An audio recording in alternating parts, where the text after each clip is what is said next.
Well, hello, everyone, and welcome to another fabulous episode of the Color of Money podcast. We are glad you've joined us today because we have a special guest. And I know I say that every time, but I mean it every time. We have a special guest. Today, we're talking with Tiffany Todd. And Tiffany Todd is a mega agent out of Dallas, Texas. She is a single mom of three, a solo agent. And she's also a relocation specialist and an educator. I want to make sure I throw that in there because it's a big part of what we're going to be talking about today. As you all know, we have four pillars that we talk about on the Color of Money podcast. We talk about real estate sales. We talk about leadership. We talk about development. And of course, we talk about wealth building.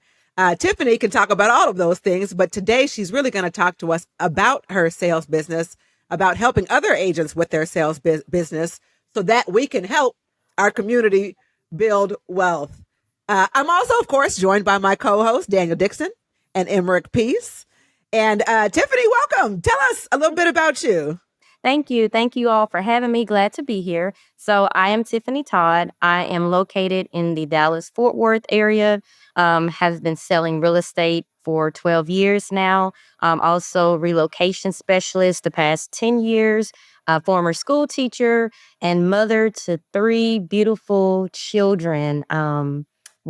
Two children and one young adult. So that's me. Now, if Bo was on the episode today, I know he would start by saying, why real estate? So I got into real estate, I say, out of desperation. I was a school teacher and I felt like I had reached my peak of teaching school age children. And I was looking for something different to do where I had more time in my schedule. At the time, my children were very young. My youngest daughter, who was about to be 13, was one at the time. And so I was wanting to really be able to spend time with them. And I got on Facebook. And the lady that sold my sister and I our house and we lived together, she had made a post that she had just opened her own brokerage. And she was looking for 10 people to join her brokerage that she could train to sell real estate. And I thought, real estate. I said, not the greatest in math. I don't know, but I need to get out of this classroom somehow, some way. So I reached out to her, asked her if she had found her 10 people, and she said, no, I have not. And she said, as a matter of fact, I think you would be great selling real estate. So she sent me the information. This was in February. And by the last weekend in February, I had enrolled in Kaplan professional schools. And I took my real estate classes on Saturday and Sunday. And I was licensed on my 30th birthday. And I've been selling real estate ever since. You know what's great about that? Some of my top producing agents have a teaching background of some capacity. Middle school, elementary school, just the ability to follow directions, work hard, and educate your clients seems to be the secret sauce to having a big business. I would agree. I think education seems to be the secret sauce to a lot of things, particularly anything that relates to real estate, because we go so many different directions with that. You talked to me, Tiffany, the other day about how you educate your clients about wealth building. Tell me more about that. So what I have started doing, because I like to call myself a real estate strategist, and a strategist is someone that comes up with strategies that benefit other people and also themselves. And so with my clients, I just had a conversation with a former client of mine yesterday, whose son is in college, and he called me and he was like, hey, my son is renting, but he is looking to try to purchase a home. And I'm also trying to get him set up to where he can purchase some acres. And we just want to get him set up. So we had about an hour conversation on what that would look like. Okay. His lease is up in May. So I said, okay, I will put him in contact with an agent that's out there where he's going to school.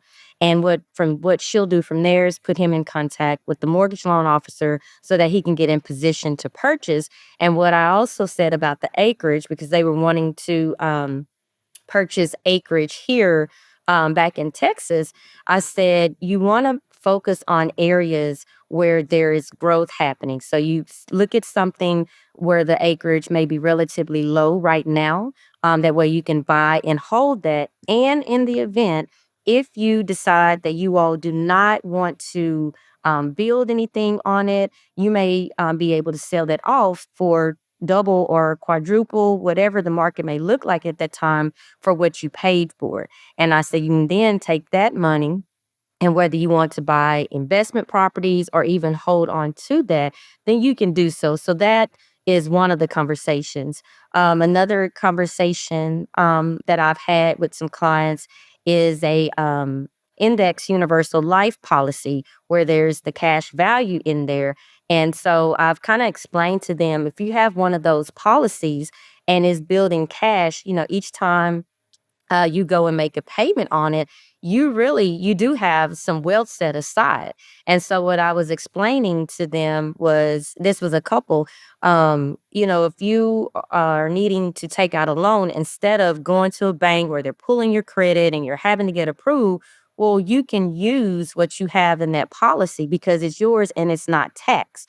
And you can take that money and you can do what you need to do with that. So I've studied different ways for my clients to be able to build wealth. And then I'm recently reading a book that's called Wealth Without Cash. I'm not sure if you all have heard of that, but I'm reading that book where it's talking about subject twos. And I was on um, it was a Zoom, I believe that was last year before last, with Monique, that's out of the San Antonio market. Hmm. She was talking about subject twos, and so that kind of piqued my interest as well.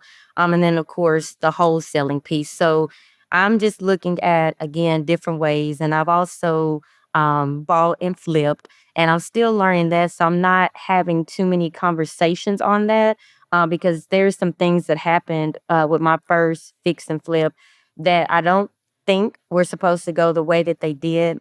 That's what I want to hear about. Well, you have to tell us that story. It was some things that I noticed that seemed a little out of order for me, as far as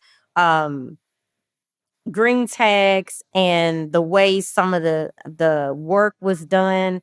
I'm not sure. I feel like there were some corners that were trying to be cut unethically. And I'm really big on integrity because I was not only the owner, but I was the listing agent for that property. Hmm. So I held up the sale because I wanted to make sure that everything was done properly before this new buyer, because it was the first time home buyer and their family, purchased this home. I didn't care about the money. If I had to let it go for it to be done right, I was willing to do that. So I'm still learning a little bit about that. I think that's the takeaway though. Like you don't know what you don't know. And for all the listeners, like you gotta go make the mistakes and learn the lessons because this is a journey that we're on. It's gonna be not gonna be one and done for you. This is just the first one that created so many learning opportunities for you to then go grow, expand, and educate others moving forward. Yeah, I'm glad you said that, Danielle. And I'm glad you did that, Tiffany, because a lot of people will say, I don't know enough, so I'm just not going to do anything. But you have to experience it to know, because now you know this time what it's not supposed to look like. And so Right. next time, it'll be different. But I wanted to know because I had a similar experience, the same thing.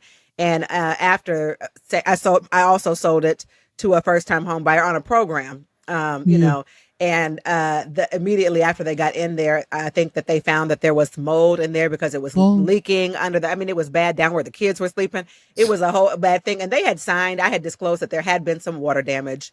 We thought we had remedied it, rectified it. It had not. I ended up tearing the whole thing up, putting a sump pump in after she was in there, after she bought it. Just again, the integrity of, we didn't have to do that, of course. Right. But the integrity of it, and it was my first time, you know. So you learn those things, and sometimes learning is expensive, And you can't be discouraged. It's about knowledge and wisdom. Knowledge is, you can read and get knowledge, but wisdom is through the hard knocks of experience, and you just learn and you grow. So it's gonna happen. You're better for that experience. So you're doing flips, you're selling real estate, of course, as well. You're educating your clients as you sell real estate. Tell us a little bit about your sales business. How is that set up? How many houses do you sell? How do you go about doing it? All of those things, where you get your clients from. I mean, just tell us Sure. about your business. Yeah. Okay. So my business is referral based. I've never paid for leads. So my business comes from my sphere of influence, past clients, and then social media. And the way that I started doing that was when I first got into the business. Here in Texas, as you all know, it does not snow here often. And I had been licensed a few months, and we had snow here in Texas. And so I was like, okay, I can either sit here, watch TV, twiddle my fingers, or I can make use of my time. So, what I did, every single one of my Facebook friends, I inboxed them and I told them, hey, I'm selling real estate now. And I asked if I could get their email address and any other form of contact information that they'd like to share with me. And I put that into a spreadsheet. And so, the brokerage that I was at the time, they had a system called intranet. Put those contacts in there. And what I was able to do within that company's intranet, you could send out little postcards, little recipes, things like that. So twice a month, I started sending them emails. And then I went on Facebook and I created a Facebook business page. And every Tuesday at 11 o'clock a.m., I would do what was called Tiffany's Tuesday house pick. And I would pick a random house and I would tell a little bit about the house, why I chose this house this week. And every time at the end, I would put, if you have anyone that's looking to buy or sell or even lease, feel free to reach out to me.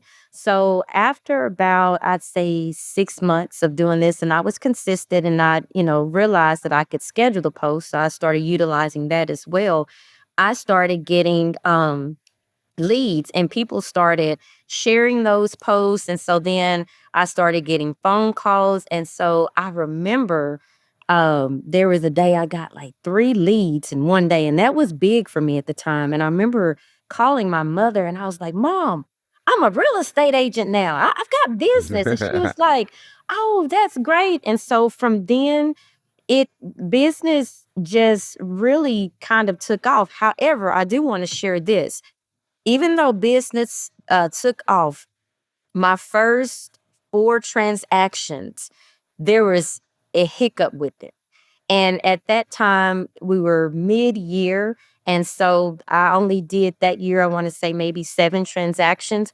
But I remember my father, because I would talk to him every day, and he was like, you know what, real estate is just not for you. Every time you get some type of deal, something happens. And I was also broke, by the way, broke. I had accumulated $30,000 worth of debt. I had no money. And so he said, I don't like seeing you struggling like this. You need to just go back to a teaching job. There was a teaching job that I had been offered at one of the cream of the crop schools in Dallas, and I turned it down. And I said, no, I am going to make this work. And he was like, no, and so what happened, and this is when I had the mindset shift. I was crying because I was like, why is this happening to me? Every time I get my hands on something, something happens, the deal falls through. And I was sitting in the office and it's like a light bulb went off. And I said, you know what? I said, this is happening to me early on so that when I do become even greater, I'll be able to help other agents that may encounter similar situations that I'm facing like this. And so when I had the mindset shift, not only did my business start to flourish, it was almost like business, even and I was still working, but business was coming. I started helping other agents, and I was only a year and a half in at the time. I started helping other agents with their business, putting little things together. And so from then, my production just kept going up. Business step kept growing, and I just continued to basically follow the simple model that I started with was my sphere of influence in social media. And so to this day, I've done that. And then a few years after that, the brokerage I was with, they had a relocation team, and they said, we're going to put you on the relocation team. And I was like, well, what is that? And they like, well, when we have people that are moving here, certain agents based on their production can come on this relocation team. We'll send you leads and you can service these clients. So they were, a lot of them were military clients. And then these were also clients that were being relocated for job purposes. So what that allowed me to do, I said, okay, if I'm working with these people that are coming here, I ought to make a lead generation around where I reach out to agents in different states and introduce myself.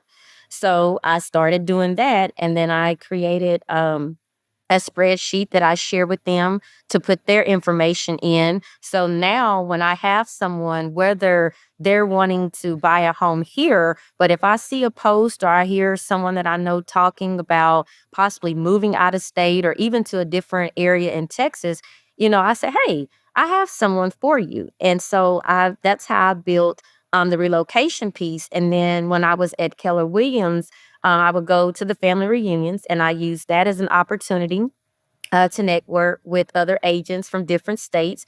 And so I was able to further build there. And so that's how I have built the relocation piece of my business. So now I typically do about 10, I get 10 referrals on average year to year from out of state agents. We're networking and building and creating relationships with other agents. And you did that by attending events as well, that's how you met Uncle Emmerich. You said you met him at an event. Right. And you know what? And that's the key. A lot of people don't really get that part, that it's not just about you and your business. It's about helping other people in their business, and your business will grow because it's about relationships. I say it all the time. Relationships will take you places money can't. Yes. And everybody's one relationship away from whatever life they want to live. So I like that. I like the idea that you form those relationships, because that can be the lifeblood of your business a lot of times. Well, and not just forming the relationships, Tiffany, you're teaching other real estate agents how to do this business as well, right? So I wrote a 5-module curriculum. And so it basically, if the agent, once I release it, if these agents, and it's geared towards agents that are brand new in the business and that have been in like 3 to 5 years, that feel like they are stagnant or they can't get over the hump to get to that next level, it's geared towards them. If they will follow the module, then they can too have a successful business. Pause right there. If they can follow the module, if they follow the plan, if they follow the model, right? Like, Exactly. everyone listening, if you follow the model. Yes. I'm sorry. Go ahead, Tiffany. Yes. If one of the things, as I've said before, that I am big on is coming from contribution. I feel like when you are generous and are always grateful, then there is no reason, or you have no choice but to multiply and go up, because this is not, like I said, I don't do things. Yes, I want to make money, but I don't do it for the money, because I'm a believer when I do right and help others, the money will come. And I don't worry about where my next piece of business is going to come from, because I know I've planted good seeds out there. So then I will reap what I sow. So if they follow this module that starts with mindset, because oftentimes we are in a world where social media has just kind of taken over, especially with our real estate industry. You see agents that are making the cool videos, and I like them. I'm not knocking anyone. You do what you do. Where you see them showing a home, or they're posting a closing, or they're doing some funny little thing. And I do skits as well. But you're not seeing those behind the scenes things when, you're a couple of days from closing and you get a call from the lender that says, oh, Mr. Brooks, lost his job, or we found this. Okay, then what? Or when you have negotiated maybe your client to have a repair done, you go back and you do the final walkthrough and that repair is not done. Then what? Okay. So we have to have the right mindset, because if you are coming into the industry and you're like, yes, I got my first client, I'm about to make whatever. Okay, well, what about the mishaps? Are you just so focused on the end of getting your money to where you're not worried about your client and their well-being? So we have to start there. What is your mindset? So that's why I started that with module 1. And then I follow it by let's move the needle. Okay, we're in the right mindset. Let's move the needle. What are activities that you can do on a day-to-day basis? And so one thing about me, when I used to hear lead generating, I would cringe because my mind went to calling, door knocking. And I tried that. That's not my niche. Okay. So that may be someone else's niche. But it is different things that you can do as a real estate agent to build your business. I don't when I talk to new agents and they say, "Oh, can you help me? I'm struggling." And the first thing I ask them, "Okay, what are you doing to get business?" Well, I called. Well, how many calls are you making? What is your goal? What do when I start asking questions like that, and they may come off as hard questions to someone that's new. And the intent is not to tear them down. If you're asking for my help, I need to know where to start. How can I help you? And so when I start asking, I call them probing questions, and they can't tell me. I'm like, aha, okay, let's get you on the right track, because you may be doing something that isn't going to get you the results that you're looking for. I believe once you find that sweet spot, so for me, it's my database and social media. It's endless from there. You just keep doing that, keep building it, keep building from that. Or if it's calling, you keep adding to that. So that's the second module. And then when we go into the third module, now you're making money. We got to make sure you're managing that money properly. Are you putting aside for your taxes? Are you putting aside for retirement? Do you have any IRAs? What are you doing with that? Because one of the things that scared me, which is why I'm really big on properly managing my money, is at the first brokerage that I was at, my office manager was saying how he owed thousands of dollars to the IRS and his wages were garnished. And he said they probably have my name on the wall at the IRS. And so that scared me. And I said, okay, I don't want to be like that. And so I've always just made sure, when I'm getting a commission, that is not all of my money. It's not. And so Say that again for the people in the back. that is not all of my money. It's not. Your And name is on the check, so it must be all yours. that does Right? not belong to me. So I have it broken down where it goes to different accounts. When it's time for my taxes to be paid, they're paid. I have an investment account, and then I have some accounts set aside for my children as well. So that's not all of my money. It's not. And so we talk about properly utilizing the money. And so that to me, I think is the biggest module. Because like I said, you say, oh my gosh, I've made 10,000. No, you have not. You haven't made $10,000. I think that's the downfall with agents in our industry is money management. Mm-hmm. They get the closing and they spend the closing instead of. There's a really good book. I can't think of the name of it right now, but it talks about money management, dividing your income into 5 different buckets. And so when you think about an operating account, you think about your fun account and your spending account, your tax account, and everything else. When you look up and go, oh, I made a $10,000 closing, but only 2,500 of that money is mine. Like that's the only money that I can spend. How do you adjust at that point? I think if agents make that change early, their entire careers will change. But Right. they get to this closing to closing mindset because you get it and you spend it, and you get it and you spend it. Yep. That's true. So That's after module 3. That's module 3. And then in module 4, we're now talking about just continuing the building of your business, what you can do, because you can get stagnant. You can start just now, oh, I got it. I don't need to lead generate. Yes, you want to continuously look for business. And so making sure, okay, now you've gotten these closings under your belt. If you're going to be, a referral-based agent or strictly relying on your database, now you've got to feed your database. Okay, so now what are you doing? So for my A plus and A clients, I do pop buys with them.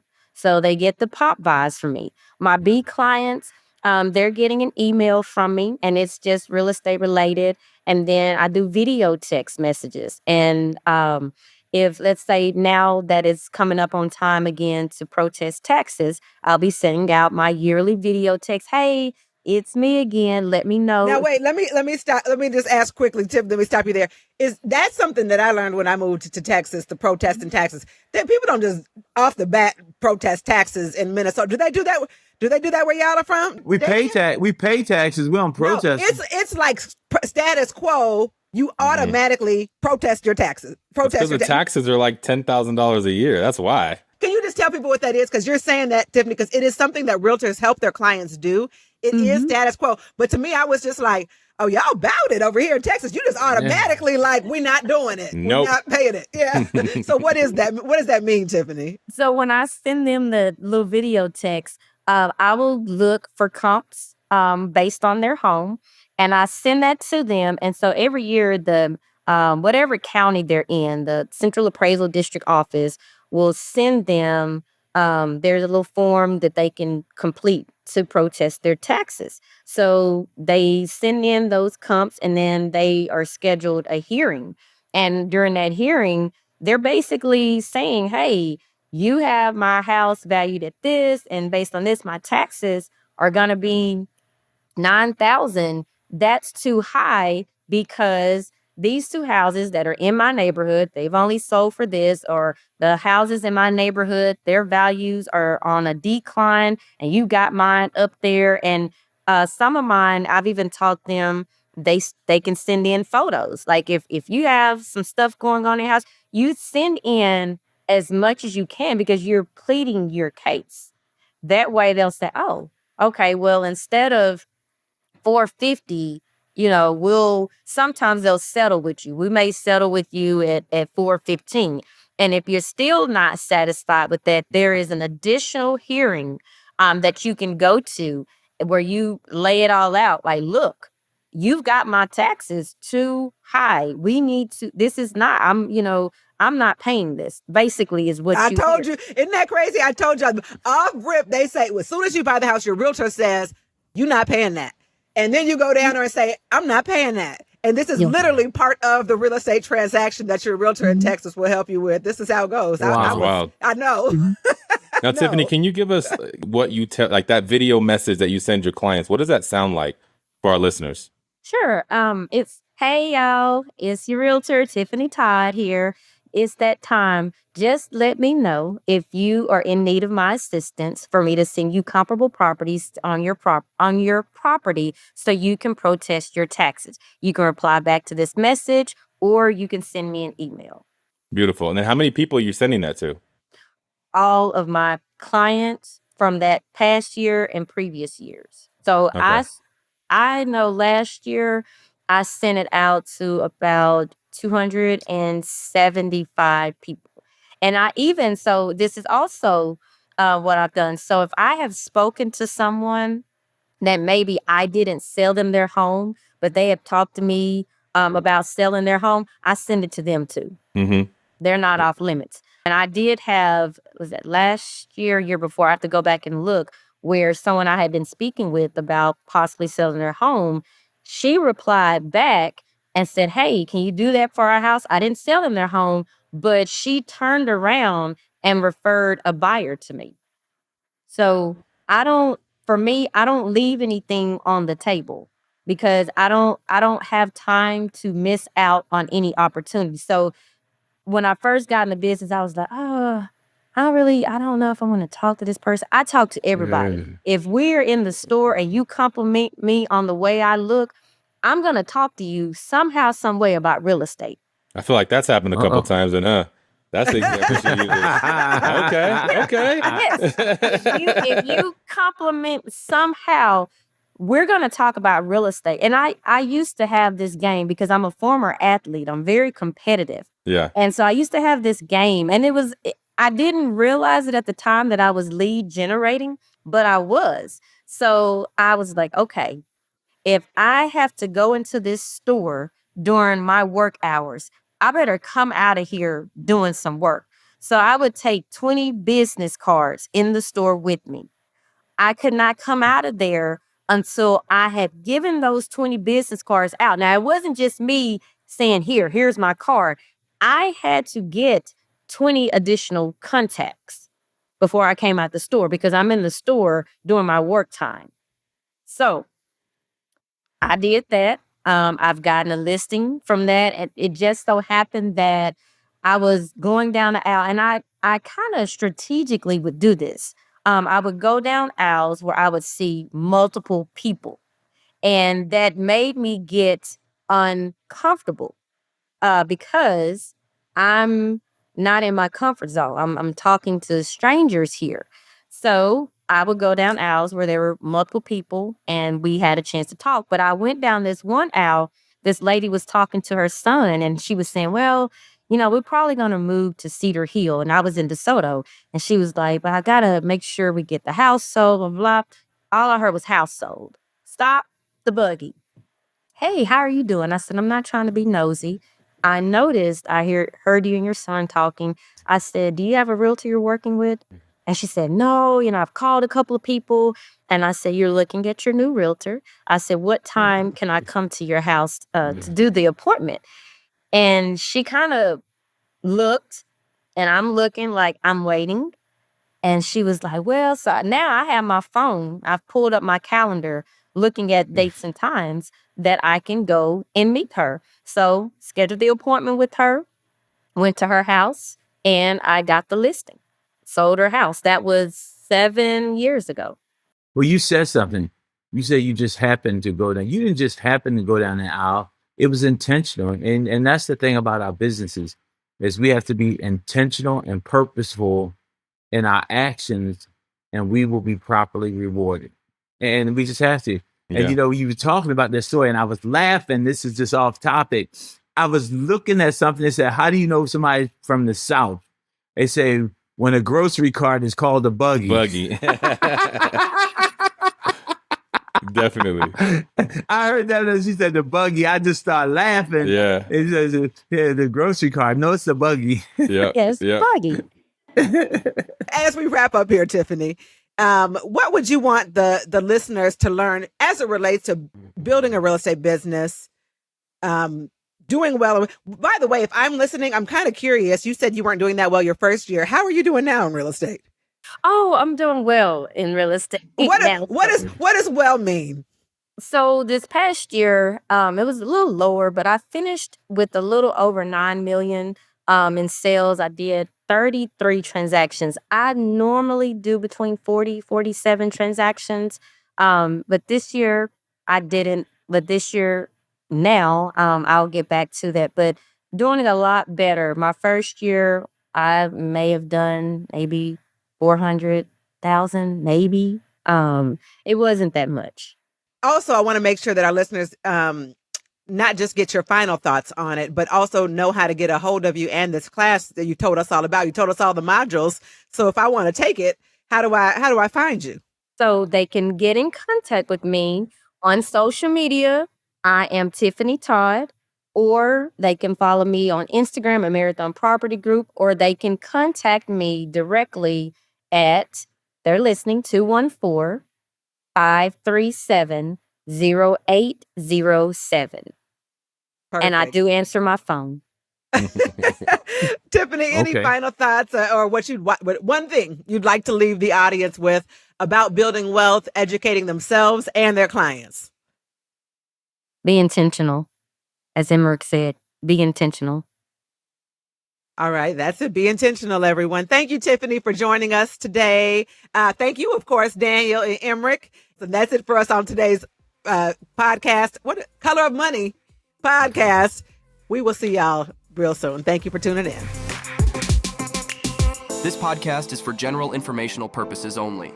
The views, thoughts, and opinions of the guest represent those of the guest and not KWRI and its affiliates, and should not be construed as financial, economic, legal, tax, or other advice. This podcast is provided without any warranty or guarantee of its accuracy, completeness, timeliness, or results from using the information. Warning: you must comply with the TCPA and any other federal, state, or local laws, including for B2B calls and texts. Never call or text a number on any do not call list, and do not use an auto dialer or artificial voice or pre-recorded messages without proper consent. Contact your attorney to ensure your compliance.